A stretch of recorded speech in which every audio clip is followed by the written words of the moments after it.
가장 인상적으로 기억하시는 영화가 어떤 영화가 있으신가요? 내용보다 그 제목이 이렇게 인상적으로 남고, 그래서 제목이 떠오르는 그런 영화들이 있습니다. 저는 개인적으로 8월의 크리스마스 이런 영화 있었지 않습니까? 그리고 지금 만나러 갑니다 이런 제목의 영화가 있었는데, 그 제목들이 그렇게 잊혀지지 않고 내용은 좀 이렇게 잊고 그랬는데 제목이 생각이 나더라고요. 제일 그런 영화가 뭐냐면 냉정과 열정 사이라는 그 영화인데, 제목이 가끔 가끔 그렇게 생각이 나고 떠올라요. 오늘 말씀 준비하면서 제목을 놓고 막 고민했습니다. 제목 잘 기억하셨다가 문득문득 생각나시면 좋겠어요. 능동과 수동 사이, 이런 말이 들어갔습니다. 냉정과 열정 사이 따라한 티 잘 안 나죠? 제목 보시면서 혹시 잠깐이라도 능동과 수동 사이 이렇게 의문을 좀 가지셨으면 그러면 참 저는 좋습니다. 우리가 정말 잊어서는 안 되는 그런 진리가 말씀 가운데 전해지기를 바랍니다. 우리의 마음, 우리의 생각은 언어의 구조로 그렇게 되어 있죠. 정신분석학자 락강이라는 사람에 따르면 심지어 우리의 무의식도 언어 구조로 되어 있다라는 걸 그가 밝혔습니다. 그렇기 때문에 언어의 분석을 통해서 인간과 세계에 대한 그러한 신선한 통찰을 얻게 됩니다. 언어가 우리의 삶을 반영하고, 또 우리의 삶이 언어에 반영되고, 언어를 통해서 우리의 삶을 또 보고, 이렇게요. 우리가 쓰는 언어 가운데 능동태가 있고 수동태가 있죠. 능동태는 주어가 내가 동작을 한 겁니다. 내가 먹는다, 그런 거죠. 내가 뭘 한다, 이렇게. 수동태는 주어가 동작을 당하는 겁니다. 내가 바람 맞았어, 내가 뭘 당했어, 이렇게 할 때 그렇게 쓰죠. 언어에 이 태가 있다는 것은 우리의 삶이 내가 하는 동작과 내가 당하는 그런 능동과 수동으로 구성되어 있다라는 것을 반영하는 것입니다.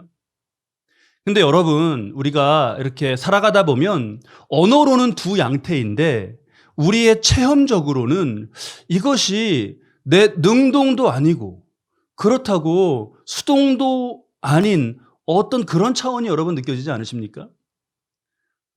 이렇게 말하게 돼요. 그래서 내가 이렇게 가게 되다니, 내가 간다는 완전한 그런 능동, 그런 의지가 아닌데, 또 그렇다고 완전히 묶여서 강제로 끌려가는 그런 것도 아닙니다.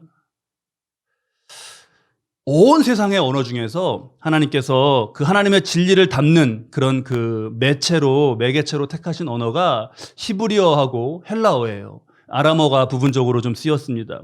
이 중에서 신약은 이 헬라어로 기록이 되었죠.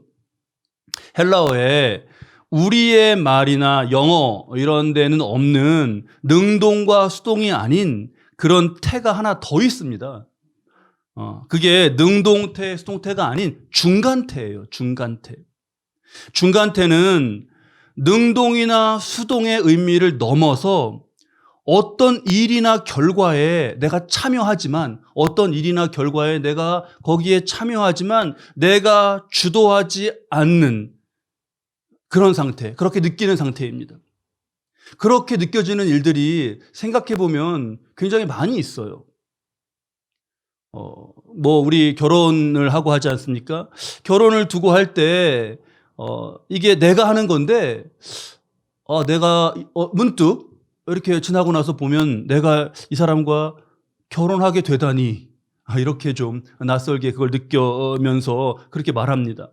여자분들이 결혼식 전날 밤까지도 막 고민한다고 하더라고요. 저도 그래서 굉장히 힘들었습니다. 여러분들도 많이 그러셨어요? 가족한테 그래서 많은 분들이 묻는데요. 나 내일 결혼하는 거지? 이렇게. 그 가족이 놀래요. 그걸 누구한테 물어보는 거야? 막 이러면서. 곰곰이 생각해 보면 내가 누구와 사는 거, 내가 어느 지역에 어느 집에 또 이렇게 사는 거, 그런 것들, 또 일도 내가 내가 이런 직업을 갖게 되다니라고, 또는 믿음까지도 내가 믿게 되다니라고 말하게 되는 경우가 많습니다. 지금 본문 말씀을 보면 예수님이 성령님의 일하심에 대해서 말씀해 주고 계시는데요. 26절 말씀을 보면 성령, 그가 너희에게 모든 것을 가르치고 내가 너희에게 말한 것을 생각나게 하리라 하셨습니다.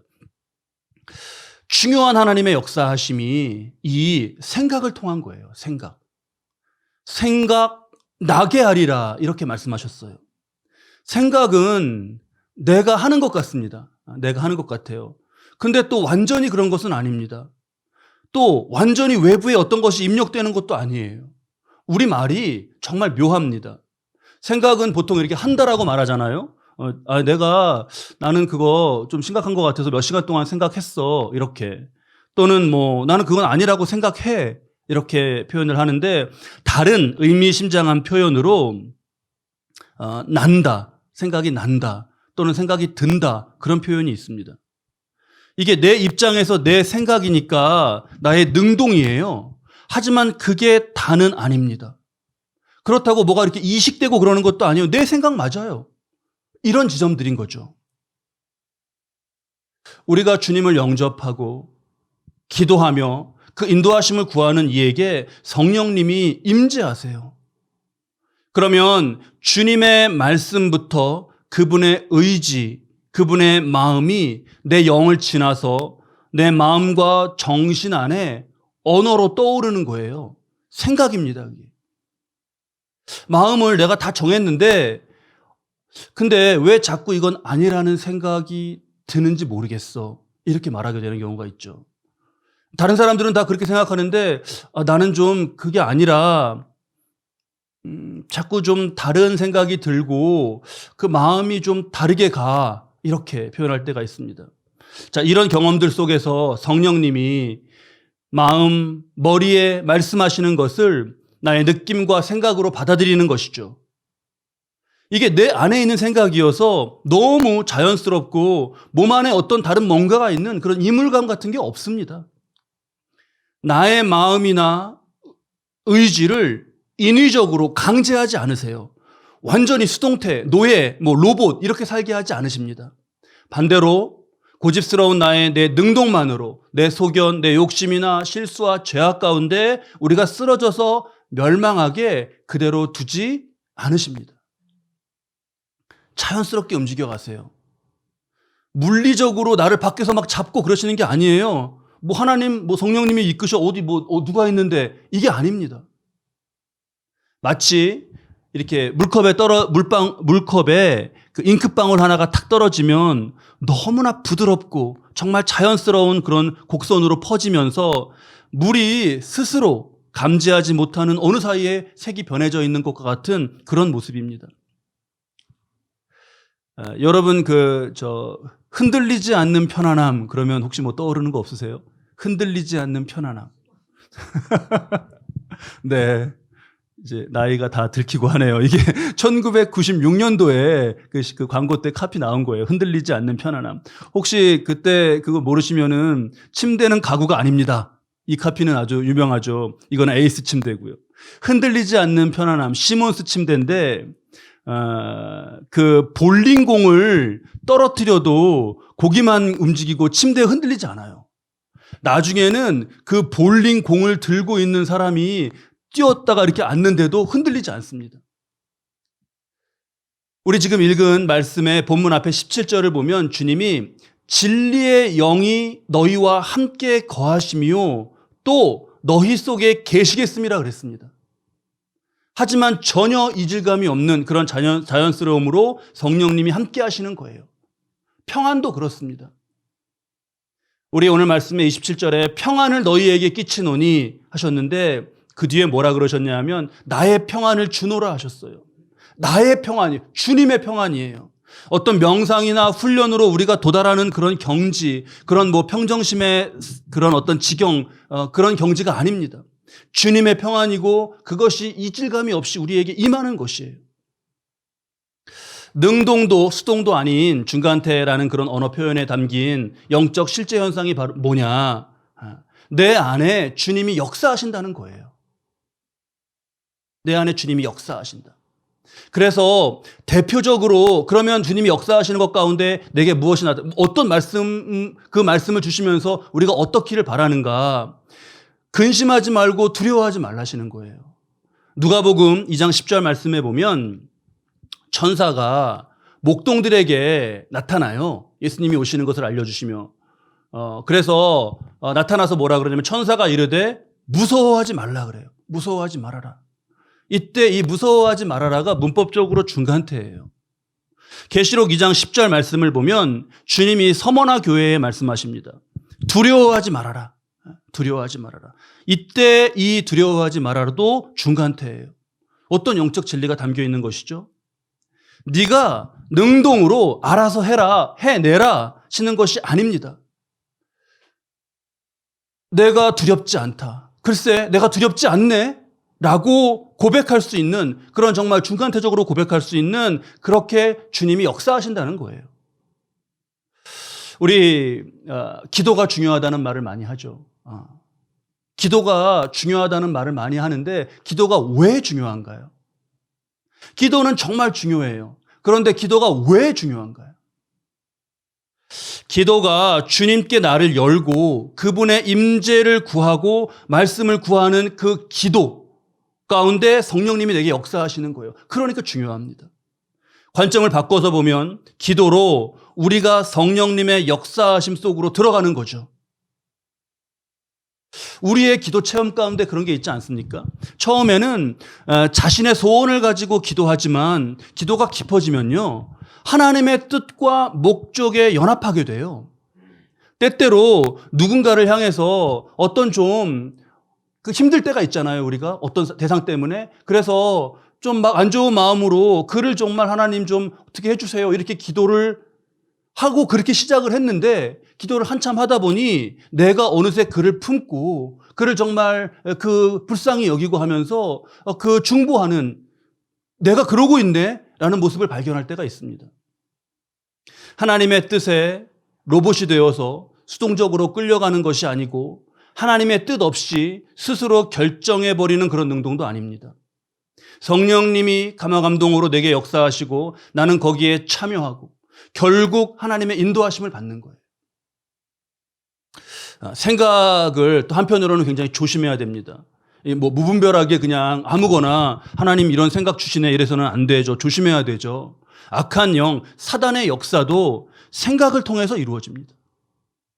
유다가, 여러분, 그 예수님을 가론 유다가 팔지 않았습니까? 유다가 예수님을 파는데 막 그런 하나님의 역사에 대적하면서 막 얘가, 이 유다가 막 머리를 다 풀어 헤치고 막 정말 귀신에 씌어서 막 그렇게 하는 그런 모습을 우리가 어디서 본 적이 있나요?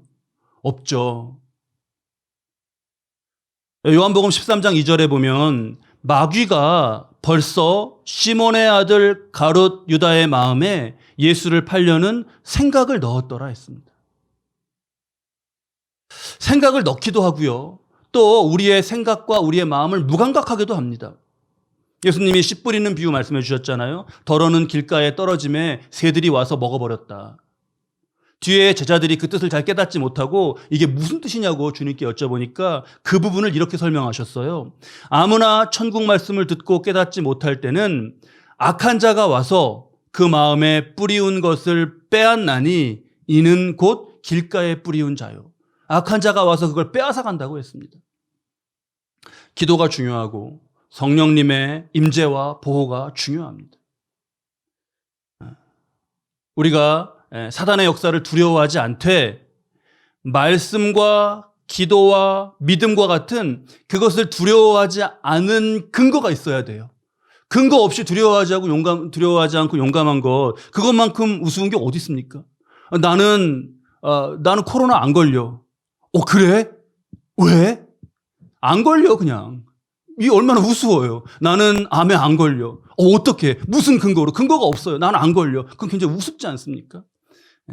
근거가 있어야 되는데 믿음, 말씀, 기도와 같은 이 근거 가운데 우리가 이것을 통해서 하나님의 그 인도하심을 받는 거죠. 우리가 모세를 아주 잘 압니다. 모세의 생애를 잘 알죠. 그 인생의 스토리를 잘 알아요. 혈기로 그가 살인을 했습니다. 살인자로 그래서 인생이 끝날 뻔했어요. 광야에 갔죠. 광야에서는 원망하고 막 후회하고 그런 어떤 실패자의 삶에 빠져버릴 수도 있었습니다. 근데 그렇게 되지 않았어요. 어떻게 그럴 수 있었나?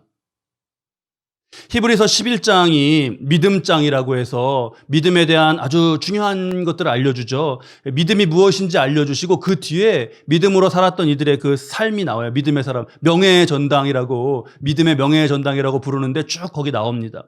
거기 보면 24절에서 26절에 보면 그 모세의 생애가 간단하게 그 요약이 돼 있어요. 그 한 부분만 좀 보면 믿음으로 모세는 장성하여 바로의 공주의 아들이라 칭함받기를 거절하고 도리어 하나님의 백성과 함께 고난받기를 잠시 죄악의 날을 누리는 것보다 더 좋아하고 그리스도를 위하여 받는 수모를 애굽의 모든 보화보다 더 큰 재물로 여겼으니 이는 상 주심을 바라봄이라 했습니다.